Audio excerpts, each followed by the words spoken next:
contigo, nossa eterna gratidão.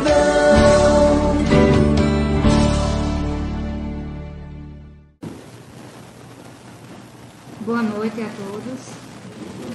Eu quero agradecer, para mim é um prazer estar aqui, agradecer pelo convite e parabenizar, ao Ivan, a TV Chico Xavier. Quero aproveitar o momento, saudar, aqueles que vão assistir pela TV Chico Xavier, parabenizá-lo por esse trabalho, por essa iniciativa. Eu também trabalho com divulgação na internet, eu tenho um Instagram Espírita CG, e desde quando eu iniciei esse trabalho, eu tive a noção da importância, devido às mensagens que chegam. Tem muitos brasileiros que moram em outros países que não têm centro, como cidades bem pequenas que não têm o privilégio que a gente tem, como aqui em Campina Grande, que tem tantos centros. Então, muitas vezes, essas pessoas só têm esse recurso da internet, para assistir uma palestra, para ter um auxílio. Então, continue firme. Na noite de hoje, eu trouxe como um tema a paz do mundo começa em mim, A gente falar dessa paz que a gente não tem vivenciado nos tempos atuais, principalmente quando a gente se refere a doenças da alma. A gente vê o crescente número, de casos de depressão, ansiedade, síndrome do pânico, muitas vezes se agravando, levando até o suicídio, A gente vê também o número de crianças, como vem crescendo, crianças com transtornos, O TDAH, a criança hiperativa com déficit de atenção, autismo, a microcefalia. Eu tenho 2 filhos, todos 2 têm um transtorno do TDAH, são hiperativos, e a gente vê, no meu círculo social, todas as minhas amigas ou alguém da família tem algum filho com algum transtorno. Muitas vezes nem diagnosticado ainda, porque é tudo muito novo, sempre surgindo coisa nova. Minha tia coordena o CAPS infantil aqui na Prata, e ela me relata sempre de inúmeros casos de crianças e adolescentes que chegam a se mutilar e que as mães chegam desesperadas, procurando ajuda, e essas crianças, adolescentes, dizem que só passam a dor quando se mutilam. Isso é muito triste para a mamãe. A gente começou um ano bem difícil, com a lama em Brumadinho, o atentado na escola de Suzano, o desabamento no Rio de Janeiro, inúmeros desastres ambientais no mundo todo, o que faz muita gente pensar, nossa, que ano é esse? E como eu tenho uma página de divulgação, muita gente chegou até a mim, será que é o fim dos tempos? Escreve sobre data limite. Eu não sei se acontece com as outras páginas, Ai, pelo amor de Deus, o que Chico Xavier queria falar sobre data limite? Porque que ano difícil é esse? E as pessoas começam a se questionar, será o Apocalipse, que se refere à Bíblia? Mas quando a gente vê, o Apocalipse em hebraico significa revelação. É tanto que muitas Bíblias que são mais fiéis ao hebraico, ela não traz esse título Apocalipse, e sim Livro da Revelação. E o que seria de fato o Apocalipse? Numa síntese bem grosseira, seria uma batalha, uma guerra entre o bem e o mal, onde o bem venceria e aqueles que não estivessem de acordo com o bem seriam retirados para outra região, onde haveria choro e ranger de dentes. Numa síntese bem grosseira seria isso, onde o bem venceria e, enfim, a paz reinaria na terra. Mas essa batalha que fala a Bíblia não é uma batalha com o mundo afora, com o outro. Essa batalha é dentro de nós. Essa mudança que as pessoas esperam, que o mundo se acabe, essa mudança é no nosso interior, onde a paz, enfim, reinando em cada um de nós, vai chegar até a terra. Essa ânsia por paz não é uma coisa dos tempos atuais, que as pessoas dizem, o mundo está virado, está tudo muito difícil. A paz sempre foi um anseio de toda a humanidade, desde quando o mundo é mundo. É tanto que no Antigo Testamento, a palavra Shalom é dita mais de 250 vezes. E a gente vê até hoje, nas fachadas de alguns templos, em supermercado, salão de beleza, a gente vê em muitos locais a palavra shalom. E o que significa, de fato, essa palavra? Shalom queria dizer a paz completa, a paz que vem de Deus. É tanto que em Jó, ela é usada como um verbo para dizer a pessoa que mantém-se íntegro, inteiro, aquele que entra em contato com Deus e mantém-se completo.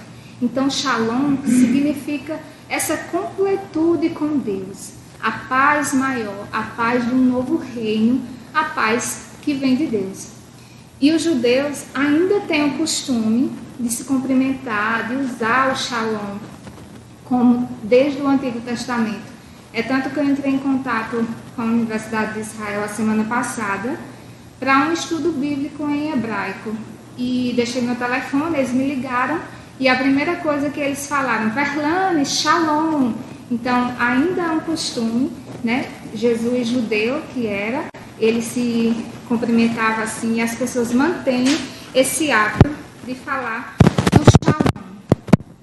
Jesus veio ao mundo com essa promessa de paz, de trazer paz à terra, de trazer paz aos homens. É tanto que a sua vinda foi anunciada pelos anjos. Glória a Deus nas alturas e paz na terra aos homens a quem ele quer bem.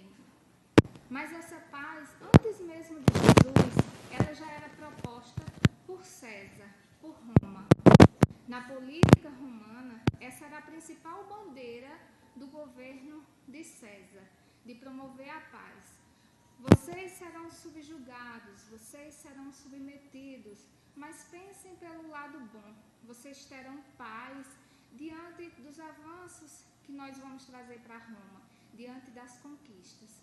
Mas como toda promessa política, não era isso que acontecia. Os ricos ficavam cada vez mais ricos, os pobres cada vez mais pobres, mais escravizados. Então, Jesus surge nesse contexto, né, na sua vida pública, justamente nessa fase em que César prometia paz, aos romanos. E Jesus chega dizendo, a minha paz vos dou, mas não a paz que o mundo a dá. Não a paz que Roma dá, não a paz que César promete. Era esse o contexto que Jesus queria falar e que a gente traz para o nosso dia a dia. Que a paz que Jesus prometia não é essa paz do mundo, das facilidades, das tranquilidades, das conquistas, mas é a paz real. É aquela paz que vem de Deus, é aquele estar completo com Deus. O Shalom, como dizia inúmeras vezes no Antigo Testamento. Então, tanto Jesus como os profetas, eles enfatizavam muito esse paz, esse Shalom, de estar em paz, de propor paz, de onde chegar, falar em paz. Em inúmeras passagens, Jesus disse que a paz se faça nesta casa, a paz esteja convosco. E nós dizemos até inconscientemente, quando um nosso ente querido desencarna, um conhecido, a gente diz que descanse em paz. A gente fala isso muitas vezes sem ter noção do que está falando, mas que é o mais correto, porque o espírito que desencarna, ele passa por um período de perturbação, de fato, né? A gente tem, por exemplo, quando uma pessoa tem um membro amputado, ele vai se readaptar, né, a viver sem aquele membro, vai fazer uma reabilitação. Muitas vezes ele até sente o membro que perdeu como se estivesse ali, porque o espírito continua ali. Então, para um espírito perder o corpo todo também é muito difícil. Além da perturbação que fica, né, pela separação momentânea, a dor da separação dos dois lados. Então, o espírito precisa de um tempo realmente de paz, para que ele possa se reequilibrar, se refazer, e que tudo possa se normalizar também para os que ficam, para que então ele possa seguir a sua vida no plano espiritual. E Jesus nos pede ao tempo todo no seu evangelho que a gente fique em paz, que a gente viva o dia de hoje, que a gente sempre esteja com o coração em paz, confiante que há um Deus maior, um Pai amoroso, que olha por cada um de nós, que a gente não deve viver nessa ansiedade.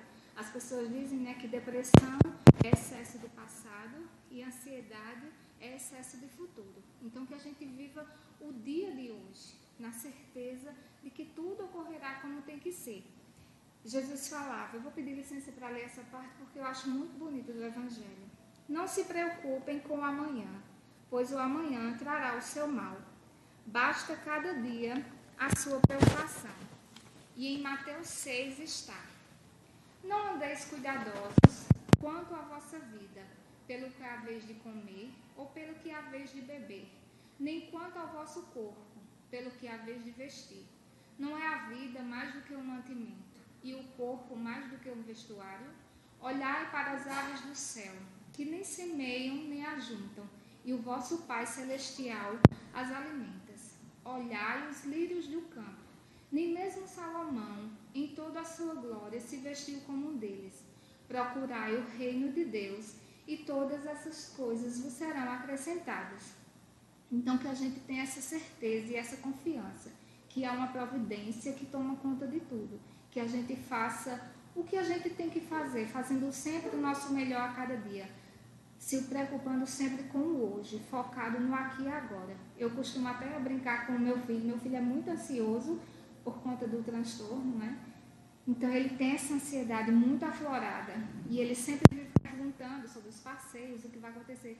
E eu digo, meu filho, eu não sei nem se eu estou viva, vamos deixar, amanhã a gente conversa. Então eu sempre foco isso para ele, a gente tem que se preocupar no hoje, vamos ver o que a gente está vivendo agora. E aí Jesus também chega com a frase, não vim trazer a paz, mas vim trazer a espada. E a gente escutar isso de Jesus, justo ele que foi considerado o príncipe da paz, né? Inúmeras denominações religiosas usam essa frase, que Jesus é o príncipe da paz, aquele que veio trazer paz ao mundo. Então isso nos causa estranheza. E essa estranheza também acometeu o senhor Allan Kardec, né? Que fez intitular um capítulo do Evangelho segundo o Espiritismo, A Estranha Moral, que está no capítulo 23. Mas quando Jesus diz, não vim trazer a paz, eu vim trazer a espada que tem a mesma semelhança da cruz, na qual ele foi crucificado, mas uma espada fincada, coração adentro, que essa guerra que ele fala, não é com o outro, não é com o mundo, é conosco. Jesus propunha isso a gente, que a gente travasse essa batalha dia a dia com o nosso ser, que a gente fosse tentando dominar os nossos vícios, as nossas más inclinações. Aí o Chico conta uma história, ele já com mais de 80 anos, ele foi dar uma entrevista, e o repórter perguntou, Chico, eu sei que você tem muitos momentos importantes na sua vida, mas você poderia me contar um fato que você diria que foi marcante dentro do Espiritismo? E ele disse, quando meu irmão José Xavier faleceu, me deixou com os sobrinhos e muitas dívidas. E eu, como funcionário público, fiquei muito preocupada, porque eu não ia ter condições. A esposa dele foi internada num sanatório, não superou, né, a perda do marido, e foi internada por 12 anos. Então, Chico se viu naquele momento com os sobrinhos e com as dívidas, e ele disse, eu vou ter que procurar outro emprego. E aí um amigo dele apareceu, Chico, eu vou te ajudar. Lá na repartição, eu tenho uma vaga, você vai ganhar 3 vezes mais. Agora tem uma coisa, você tem que chegar lá segunda-feira, às 4 horas da tarde. Porque se você não chegar, eu vou ter que colocar outra pessoa no seu lugar. E aí o Chico se preparou para aquele dia, esperançoso, estava feliz que ia ter essa oportunidade. E procurou saber o horário que o ônibus passava. O ônibus só passava uma vez, o ônibus que o levava à repartição, uma vez apenas. E ele se preparou e estava esperando.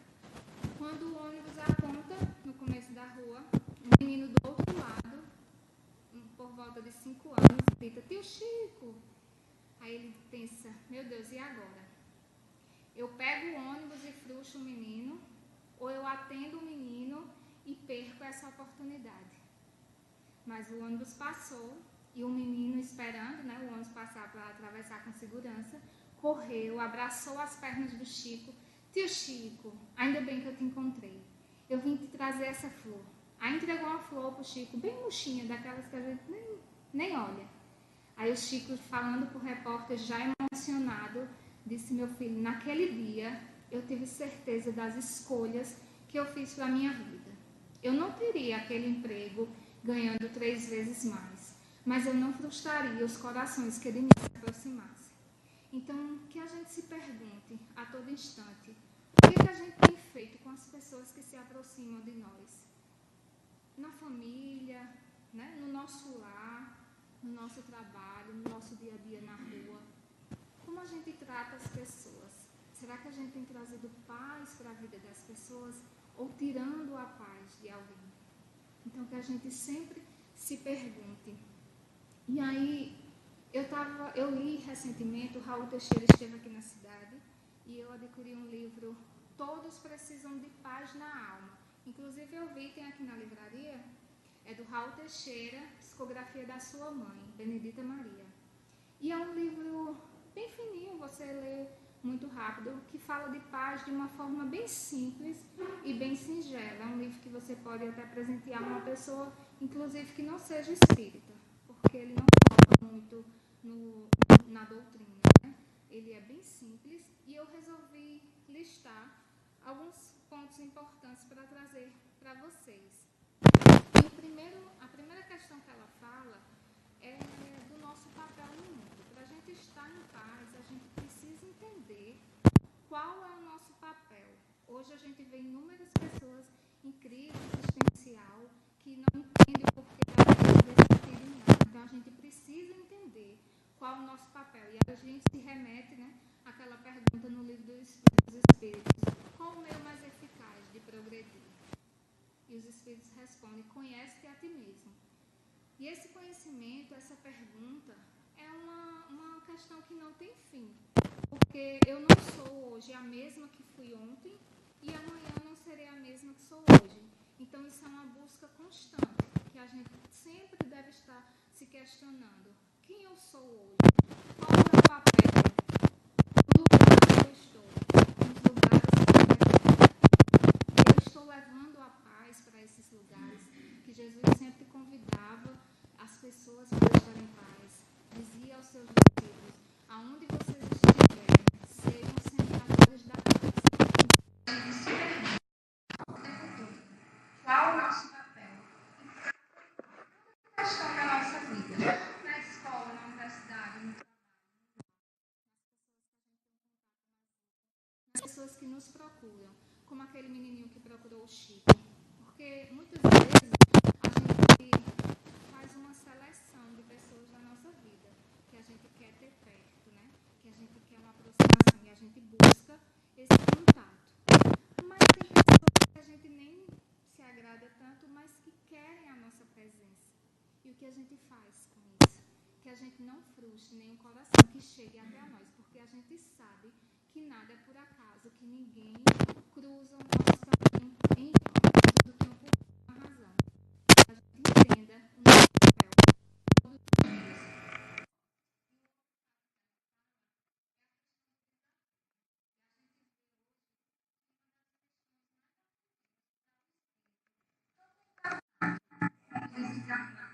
É a questão do desapego.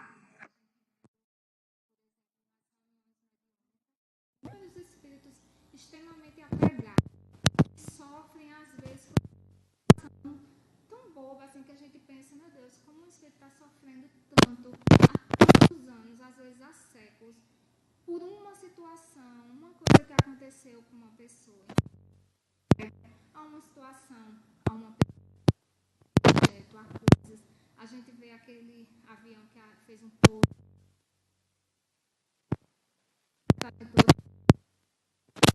que tentaram retirar as malas, impedindo que os outros passassem. Então, correndo risco, colocando inúmeras vidas em risco para tirar bagagens. Meu Deus, como as pessoas são apegadas. Então, que a gente trabalhe dia após dia esse desapego. Eu brinco, né? A gente tem que ser igual a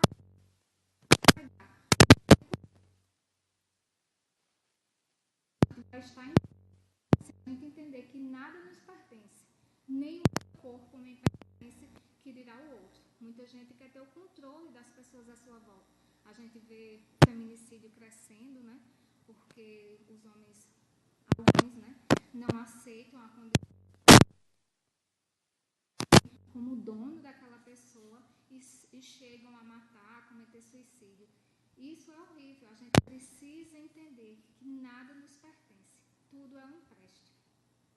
A outra questão que ela fala é o trabalhar sem exageros.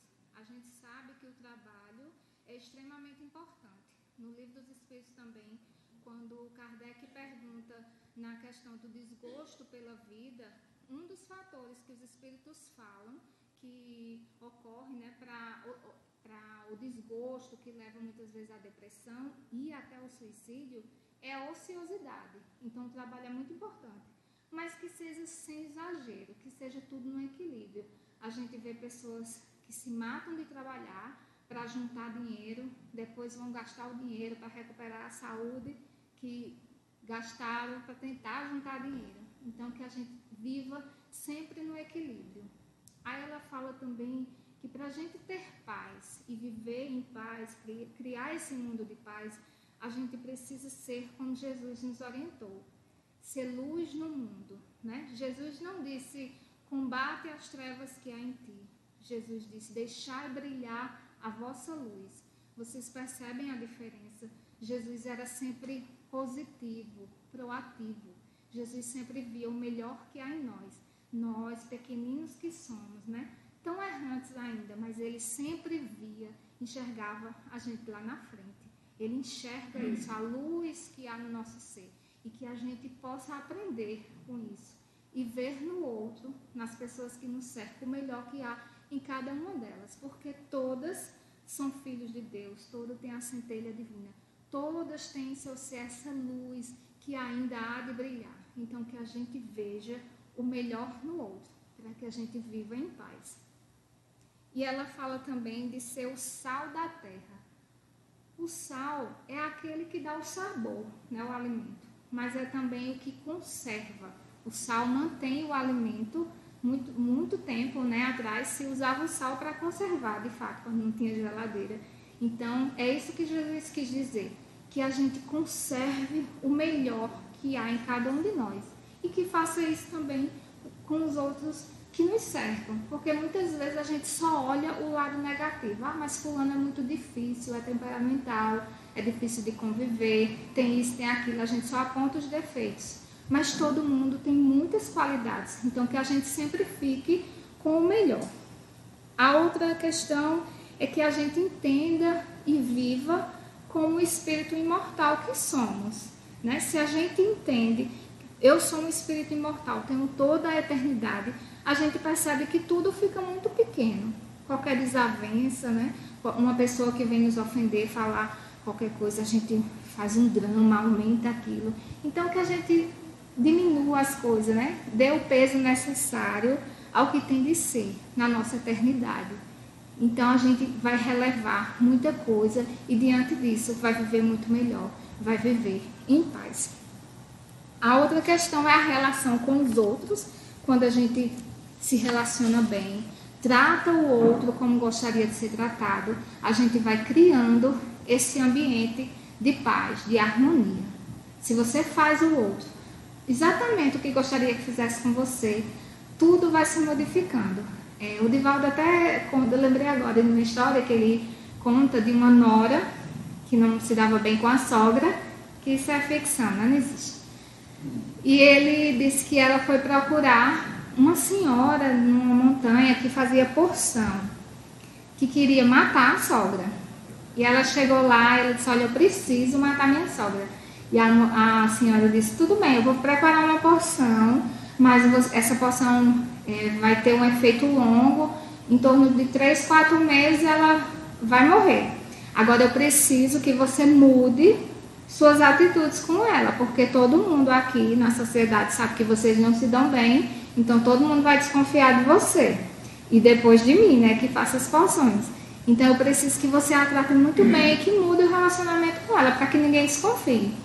E ela fez isso, começou a tratar a sogra bem, e depois de um mês ela foi procurar a senhora novamente, porque a sogra, sendo bem tratada também por ela, também mudou o seu jeito com a nora.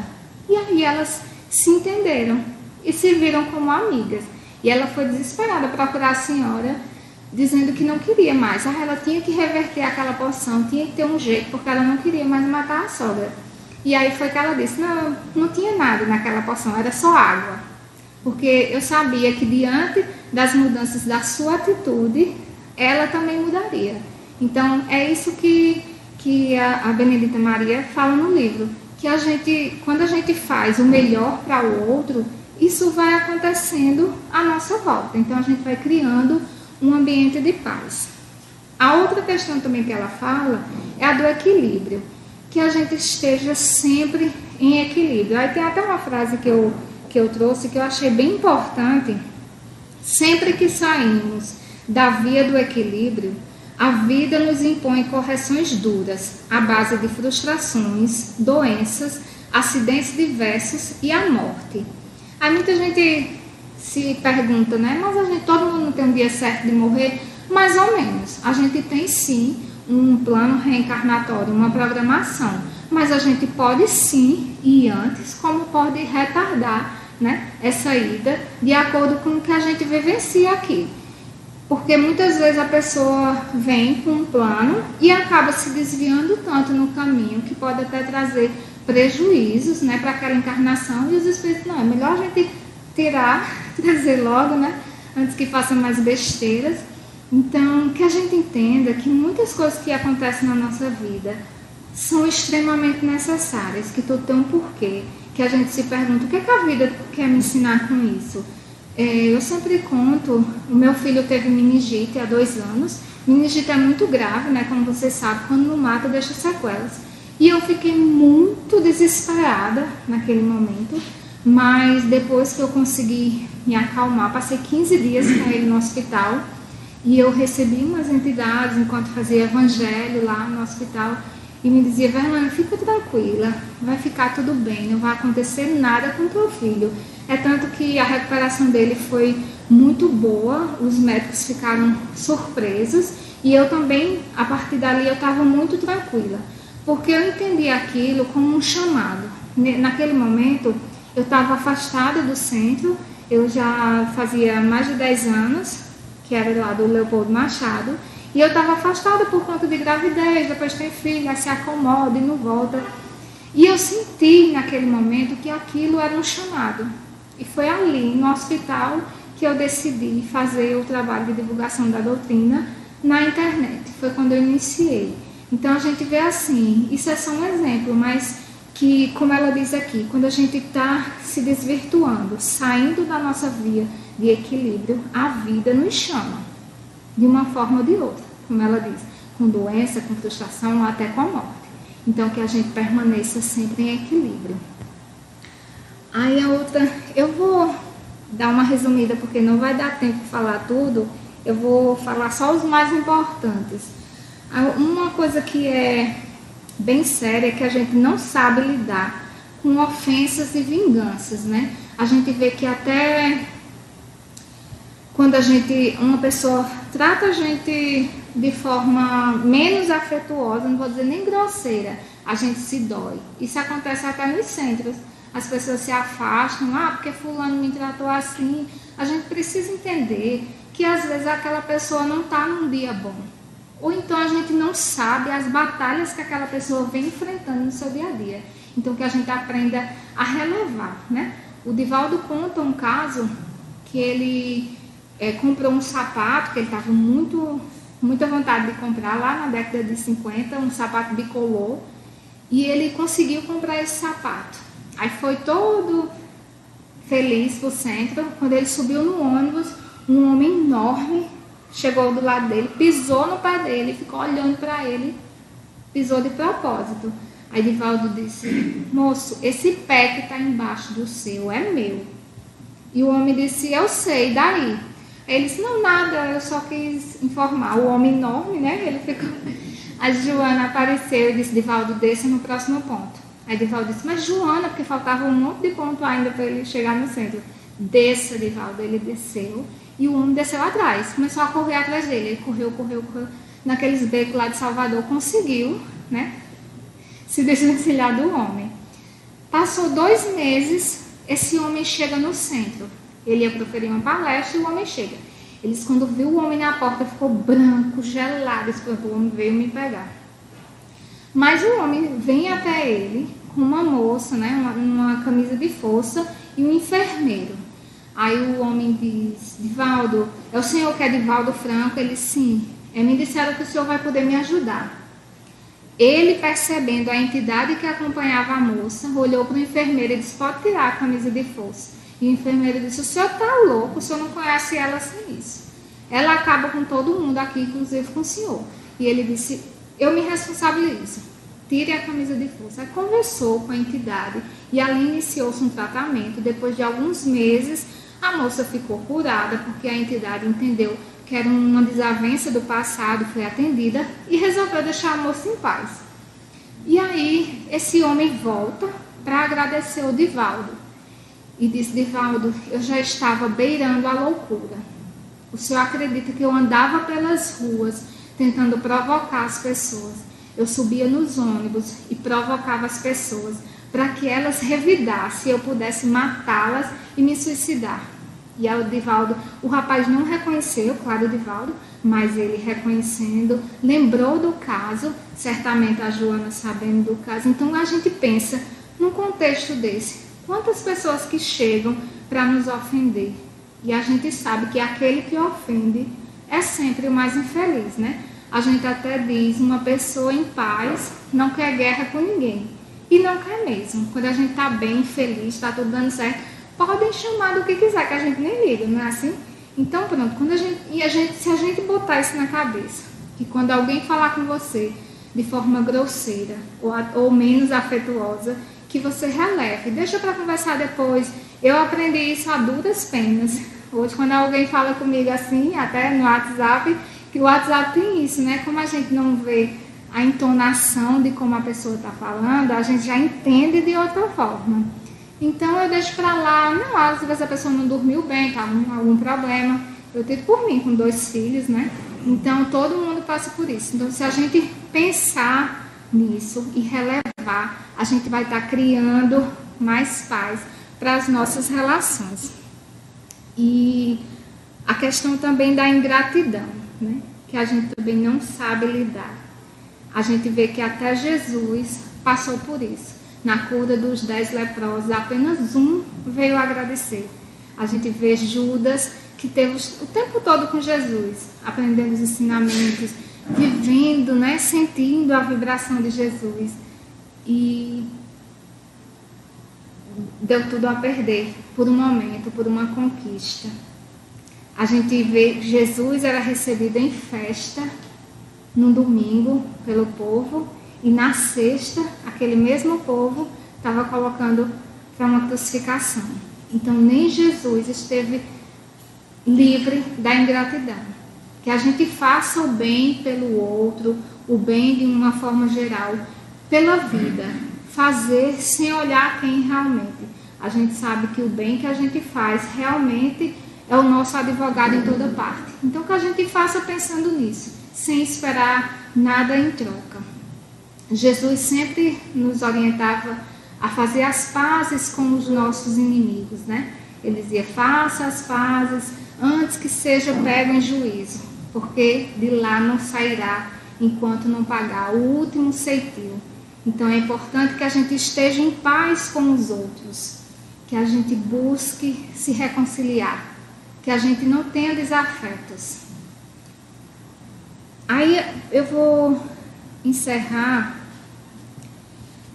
Kardec termina o Livro dos Espíritos, depois daquele monte de perguntas, né?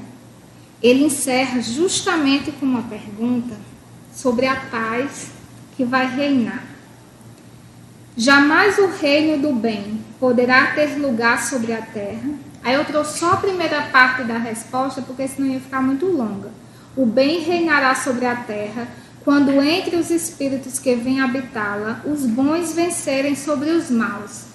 E aí a gente se remete novamente para outra questão que ele pergunta: por que o mal ainda é maioria, né? E os espíritos respondem: porque o mal é audacioso e o bem é tímido.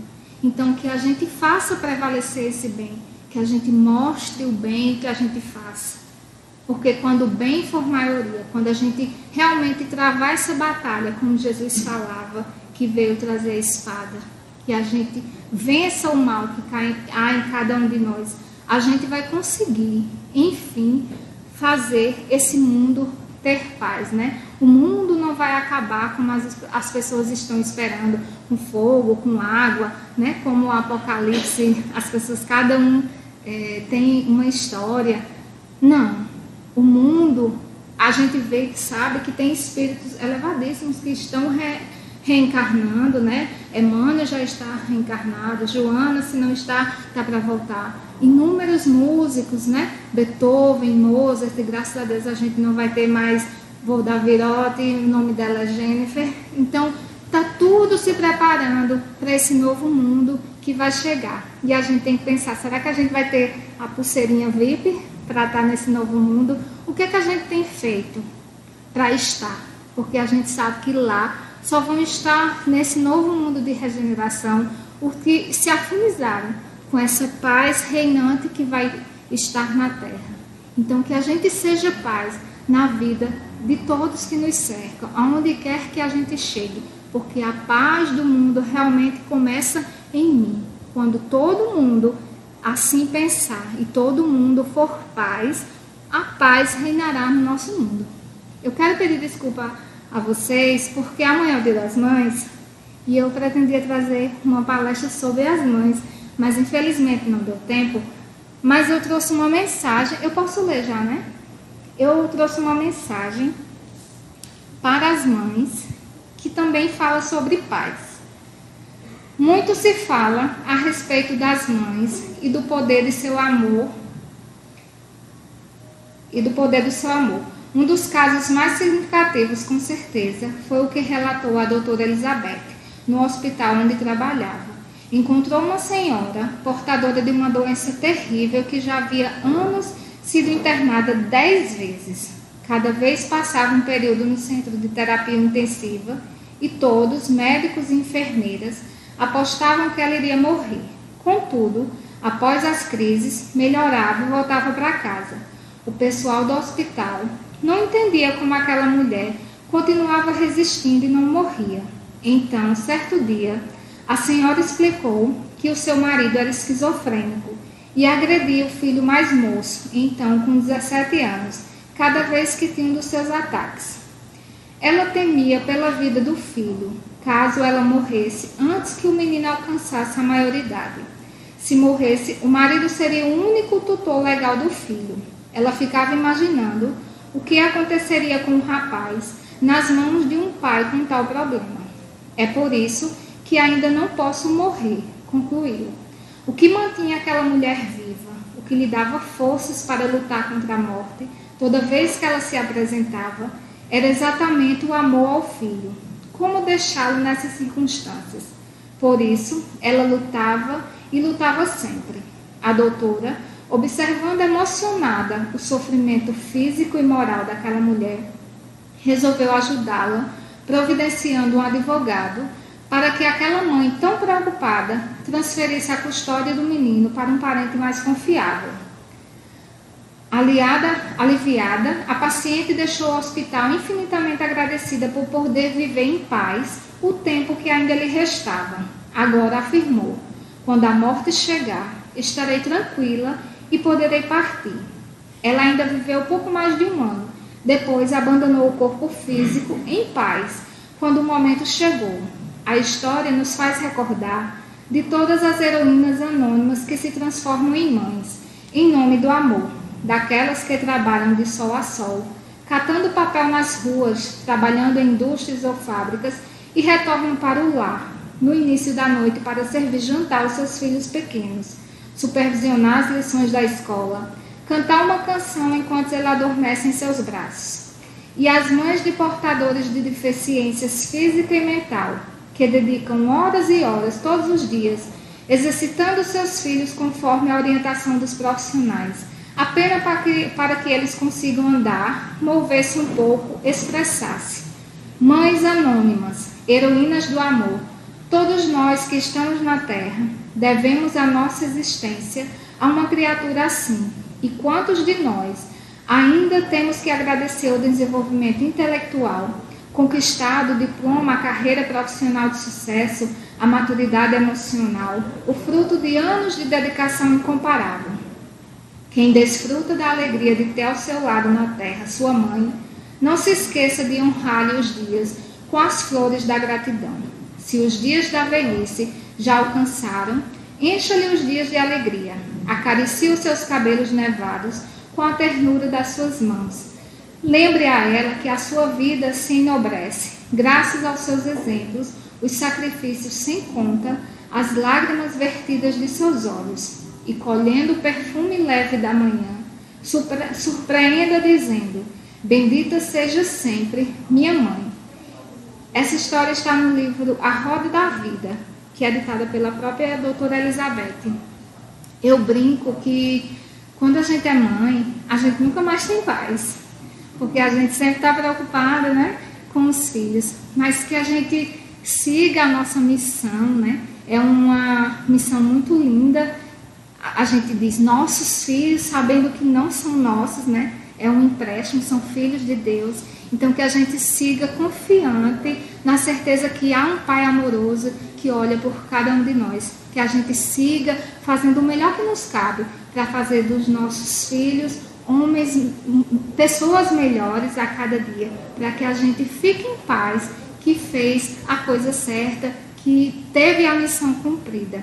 Então, eu quero parabenizar a todas as mamães que aqui estão, um feliz dia para todos, e que a paz reine na vida de cada um de vocês. Muito obrigada pela paciência e boa noite.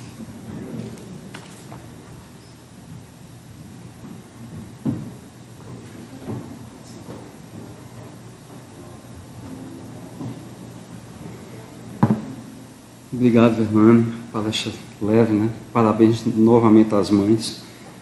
Eu tenho 46 anos e, graças a Deus, ainda tenho a felicidade de ter minha mãe encarnada aqui comigo. É engraçado é que eu digo muito à mãe, graças a Deus que mãe é uma só, porque se fosse duas a gente não aguentava não. A gente não caminha. Se fossem duas, a gente não ia caminhar, a gente ia flutuar. Então a misericórdia de Deus deixa que a gente tenha uma só mãe para que cada um caminhe com seus próprios pés. A mãe realmente é uma bênção. Se fosse duas, a gente não ia fazer nada nessa encarnação. Pessoal, tem um aviso importante aqui, dia 8 de junho, a gente vai ter a presença de Alan Mitchell. Alan Mitchell. Ele tem uma parceria com Maurício de Souza, então ele escreve livros espíritas, né? Muito obviamente voltado para o público infantil, e ele vai estar aqui presente, certamente vão expor obras deles aqui. Então é bom trazer essa turminha mais jovem, para a gente conhecer, ter contato com a obra dele, é muito bonito. Eu cresci lendo também a Turma da Mônica. São livros, né? São lindos, é muito interessante, vale a pena mesmo a gente ter contato.